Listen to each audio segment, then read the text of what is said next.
Tengan todos muy buenos días. Vamos a continuar nuevamente a través de este medio el curso, la clase que corresponde al día 19 de abril del presente año.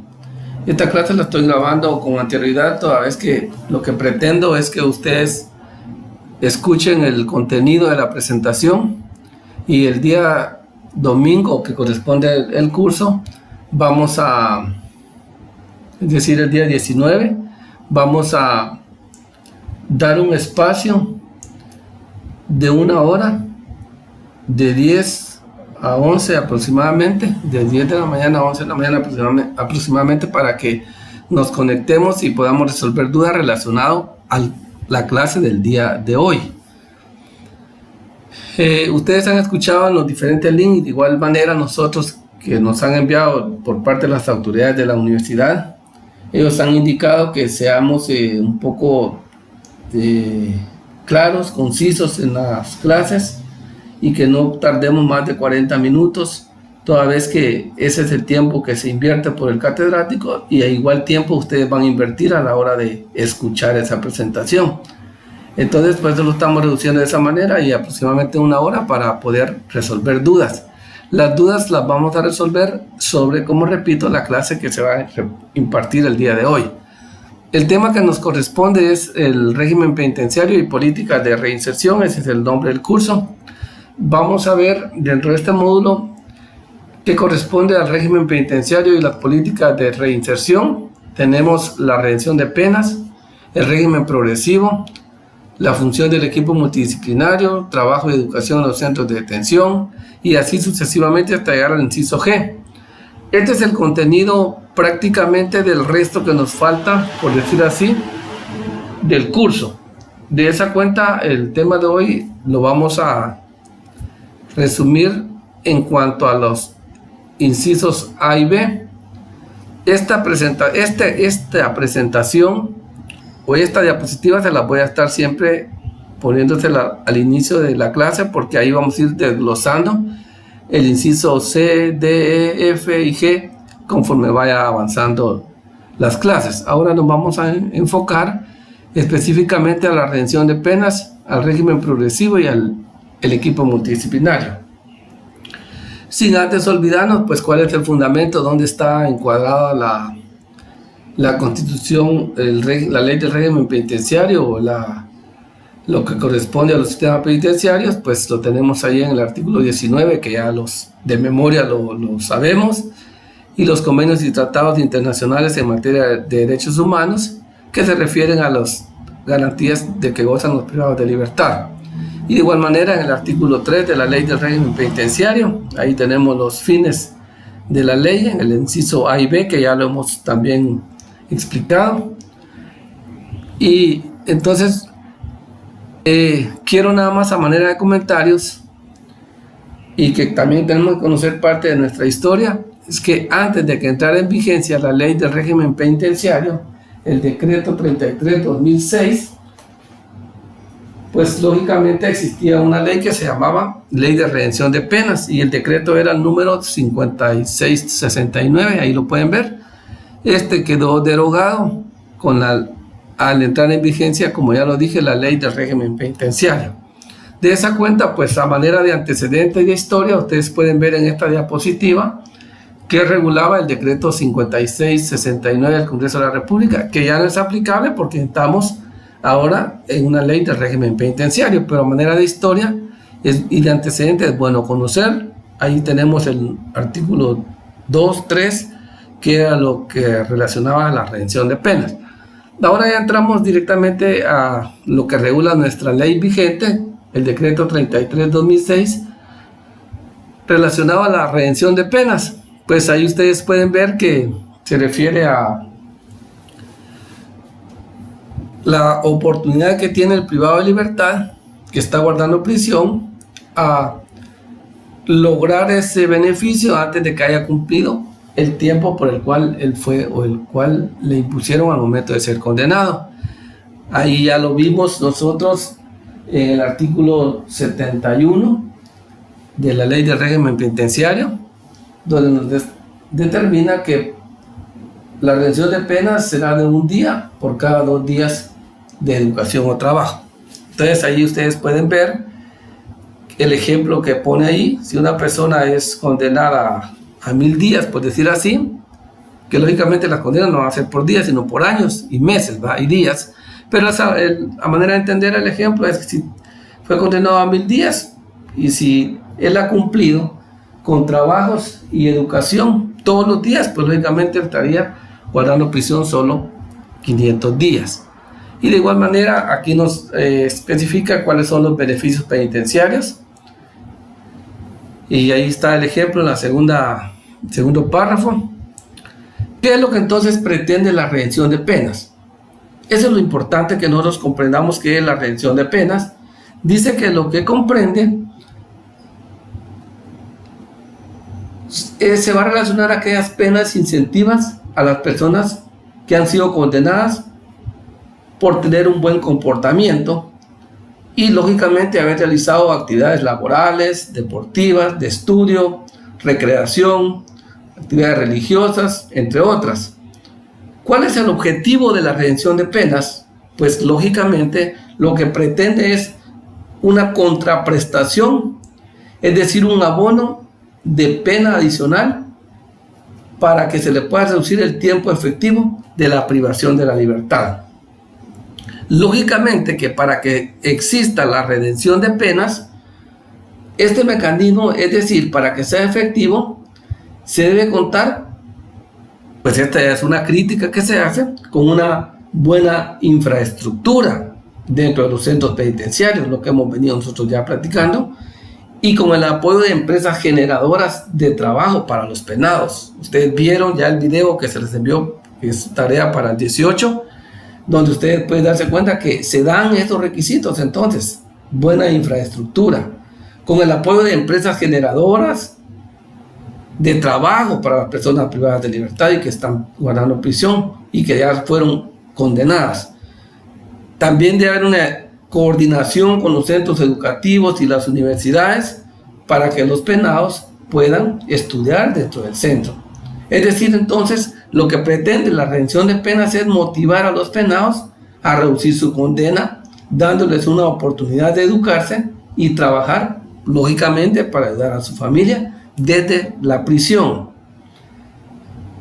Para mí, a mi criterio, analizando el contenido, este sería un buen beneficio.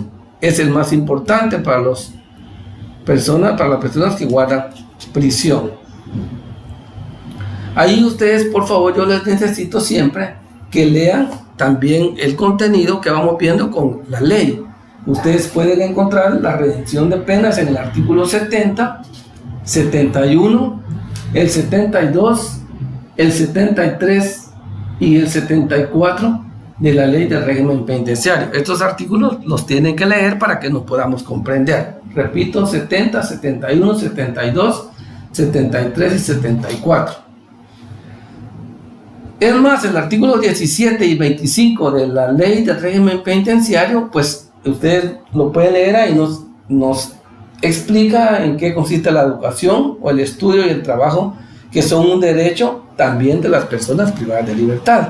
Pero ya en el artículo 71 de la misma ley ya establece que esta redención de penas y este trabajo o esta educación que van a recibir o realizar los condenados, pues esta redención de penas lleva una compensación. ¿Y cuál es la compensación? Lógicamente, reducir la prisión.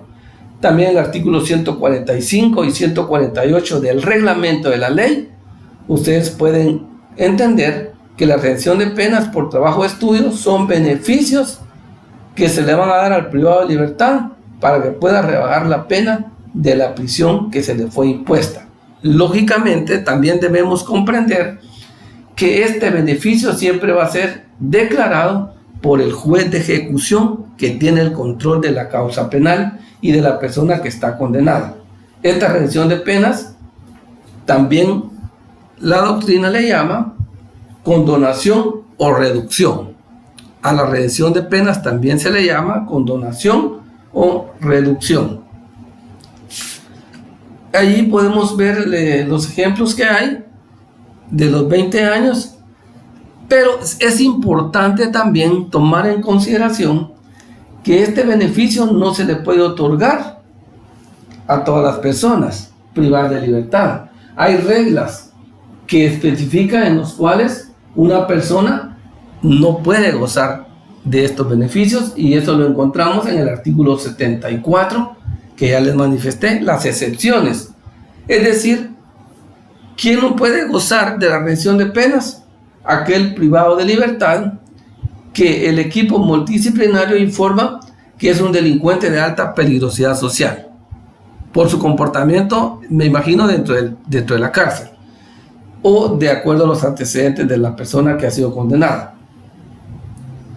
También no puede gozar este beneficio de redención de penas aquel condenado que no observe buena conducta durante el cumplimiento de su condena. Ya lo hemos platicado también. Aquellos que tratan de quebrantar la sentencia realizando intentos de fugarse, de evadirse o alterar los reglamentos que ya vimos en las clases anteriores, donde hablamos de las faltas leves y faltas graves. También que aquellos que en la sentencia lo manifieste que él no puede gozar de ese beneficio. ¿Cuándo se va a solicitar este beneficio de redención de penas? Pues cuando se pueda demostrar que el privado de libertad o la persona condenada ha cumplido la mitad de la pena y ha trabajado o ha estudiado, como ya lo hemos manifestado. Lógicamente, para otorgar este tipo de beneficios, pues el juez va a convocar a una audiencia donde se le va a dar audiencia, valga la redundancia, a las partes o a los sujetos procesales para que se pronuncien y se discuta si es factible o no procedente beneficiarlo con esa redención de penas. A manera de ejemplo, digamos que una persona fue condenada a 10 años de prisión en el 2010, por ejemplo, 2010, 3 de marzo del 2010 fue condenado a 10 años de prisión, y él observa la conducta que ya hemos explicado. Entonces, cuando él haya cumplido 5 años de prisión, él tiene derecho a pedir esa revisión de su pena para que se le aplique la redención de penas. Por lo tanto, si aplica, él estaría saliendo, o ya hubiera salido, si lo ponemos en tiempo pasado, 2010, él pudo haber cobrado su libertad el 3 de marzo de 2015, siempre y cuando, como yo dije, no haya violentado lo regulado en el artículo 74 de la citada ley del régimen penitenciario. De esa cuenta podemos analizar en nuestras diapositivas que también esta redención de penas que se aplica en Guatemala están reguladas en el artículo 44 del Código Penal. Es decir, que además de estudiar o trabajar, el penado debe demostrar que observó buena conducta. Eso ya lo hemos platicado. Estos artículos también que usted ve en esta diapositiva que tengo ahorita enfrente, que es la número 10, ahí también podemos determinar que se refiere a aquellos casos donde, o aquella ley que ya no es aplicable, que ya fue derogada por la ley del régimen penitenciario. Pasamos ahora a ver el régimen progresivo. Aquí, por favor, yo sí quiero pedirles nuevamente que me vean, porque primero tienen que socializarse con los artículos, los voy a manifestar para que ustedes los tengan que leer, relacionado al régimen progresivo, que es el 56, el 57, 58, 59, 60, 61, 62, 63, 64, 65, 66, 67, 68, 69 y 69 bis. Por favor, esos artículos me los leen porque tienen, es decir, es donde está la base de lo que se va a explicar. Para hacerlo de una manera general, ustedes lo encuentran en los artículos que yo les he manifestado. ¿Qué es el régimen progresivo? Pues dice que es el conjunto de actividades dirigidas a la reeducación y readaptación social de los condenados mediante fases en donde se pone de manifiesto el progreso de su readaptación. Ese podríamos decir que es una definición de régimen progresivo, donde lo encontramos en el artículo 56. Entonces, quería manifestarles que este régimen progresivo es un sistema relativamente nuevo, tomando en consideración que nuestra ley también es 2006, tiene 14 años, también es nueva. Nuestra ley penitenciaria basa que el régimen penitenciario, ¿cuál es el objetivo dentro del régimen progresivo? Es el tratamiento penitenciario que va a desarrollarse por etapas, y esas etapas son las que vamos a ir viendo, que son las que están acá: progresivo, fase de diagnóstico, fase de tratamiento, fase de prelibertad y fase de libertad controlada. ¿Dónde encontramos el fundamento? En la Constitución Política, en su artículo 19, que ya hemos venido hablando mucho de él, porque ahí dice que el principal objetivo es la readaptación y la reeducación del penado. Las personas condenadas como consecuencia de una sentencia firme, lógicamente, y que se encuentra privada de su libertad, es decir, tiene que estar condenada y tiene que estar privada de su libertad, dentro de cualquier centro de prisión preventiva o de cumplimiento de condena, pues ya hemos hablado que se debe reconocer sus derechos por mandato constitucional. Este es un avance muy importante que nos va a llevar a lograr que la persona que ha delinquido pueda reintegrarse a la sociedad.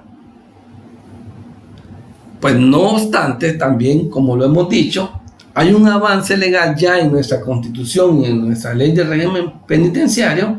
En la práctica, pues esto es imposible en un momento de cumplirse, estos fines,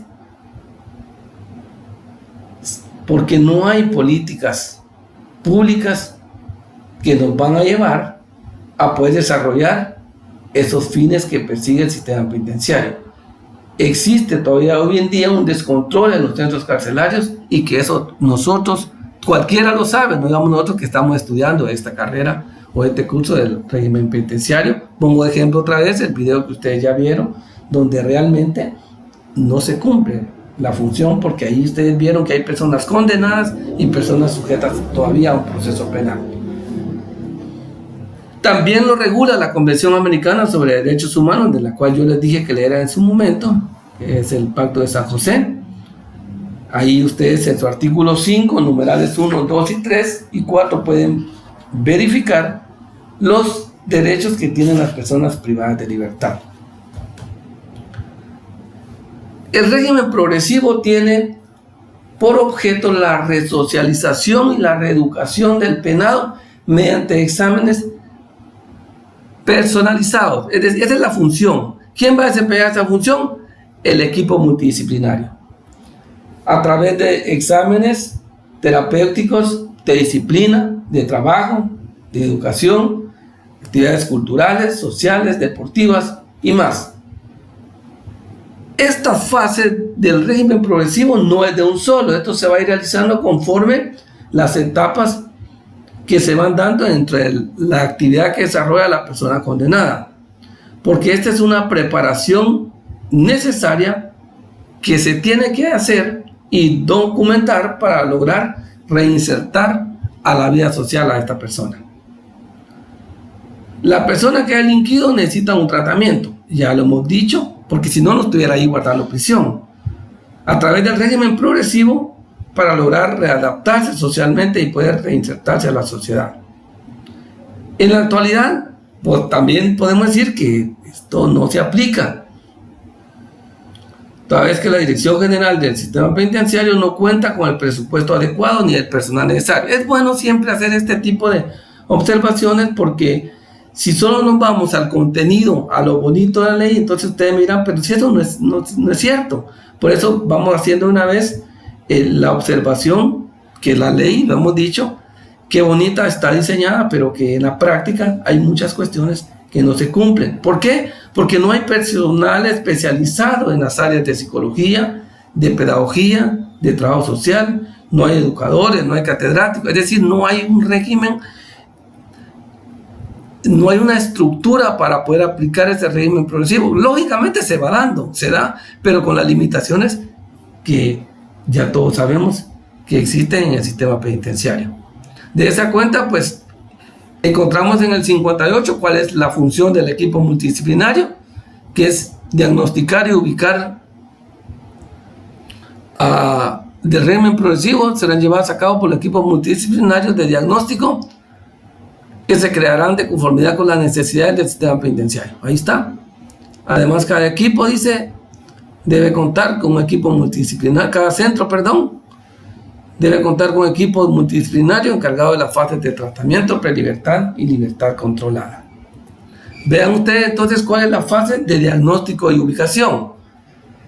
Lo encontramos en el 59 de la ley.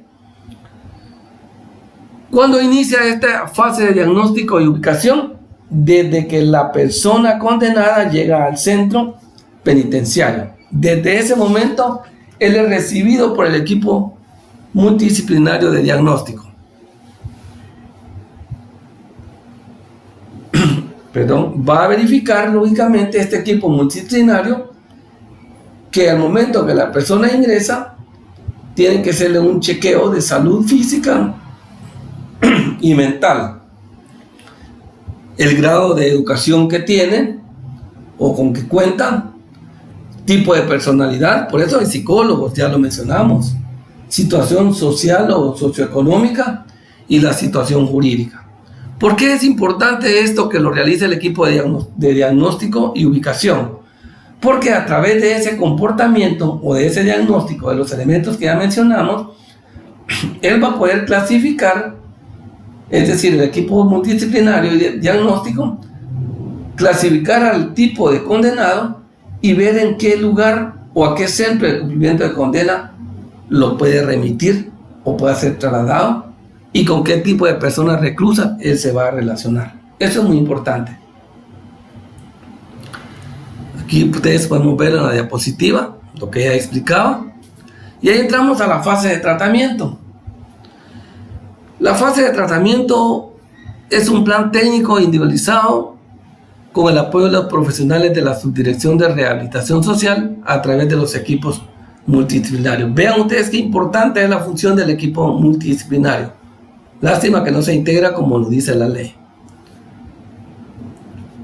¿Cuál es? Aquí se quieren llevar un control sistematizado de cada persona y ya lo que mencionaba, educación, trabajo, para poderlo remitir a un lugar donde él pueda estar guardando prisión de acuerdo a su comportamiento o a sus antecedentes. Entonces, en el tratamiento lo importante es la finalidad que tiene ya de haber pasado la fase de diagnóstico y ubicación.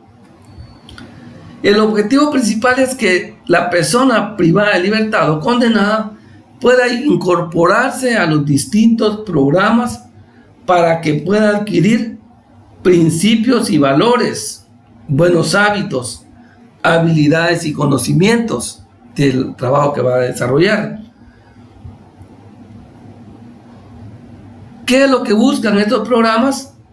Un aprendizaje apropiado que le va a ayudar a la persona condenada al momento de salir de la prisión a reinsertarse a la sociedad y poder convivir socialmente. Eso es lo que busca la fase de tratamiento.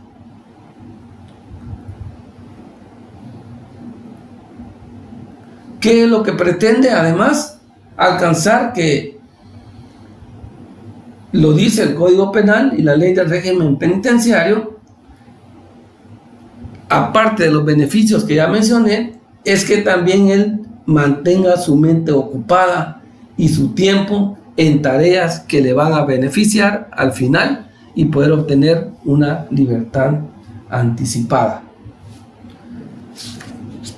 De igual manera podemos verificar en qué consiste la fase de prelibertad. Ahí lo tenemos en el artículo 66, ahí está la explicación en la diapositiva.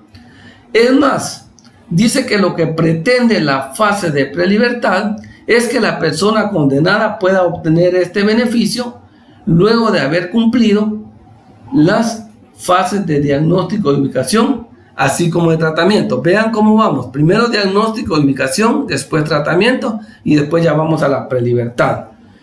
La Subdirección de Rehabilitación Social, con la aprobación de la Comisión Nacional de Salud Integral, Educación y Trabajo, que es el equipo multidisciplinario,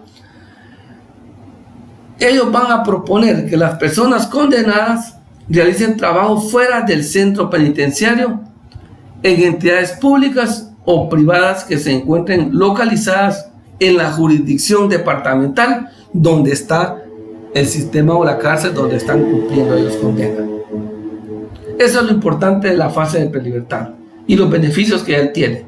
El trabajo fuera del centro penitenciario, lógicamente, nunca se nos debe olvidar, va a ser autorizado por el juez de ejecución penal que tiene conocimiento de la causa.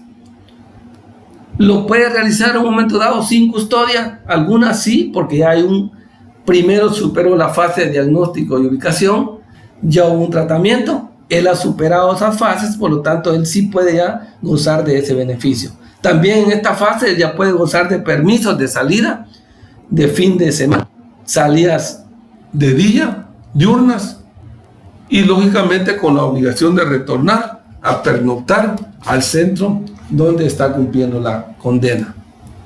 De esa cuenta también pasamos a la siguiente fase, que es la libertad controlada. La encontramos en el artículo 69 y de igual manera encontramos la presentación o lo que nos dice el artículo 69 en la diapositiva. ¿En qué consiste esta libertad controlada? Podríamos decir que la última fase del régimen progresivo, o no podríamos, es la última fase del régimen progresivo, en la cual la persona reclusa obtiene su libertad para convivir en su medio natural y que pueda tener contacto con la sociedad. Repito, bajo la supervisión o control del juez de ejecución. Para que esto se pueda dar, esta libertad controlada, debe de existir un dictamen favorable de la Subdirección de Rehabilitación y la aprobación de la Dirección General, previo a que el juez pueda autorizarlo. Siempre lo que pretende es que él pueda desarrollar trabajos o estudios fuera del centro penal y, por supuesto, él tiene que haber cumplido al menos la mitad de la pena que se le fue impuesta. Recuerdan ustedes que también dijimos en un momento en la clase presencial que esta libertad controlada también se le puede dar a aquellas personas que están con enfermedades terminales. También lo explicamos que para que esto se dé, tiene que haber un diagnóstico o un informe de un médico o del médico del centro penal y, por supuesto, ratificado o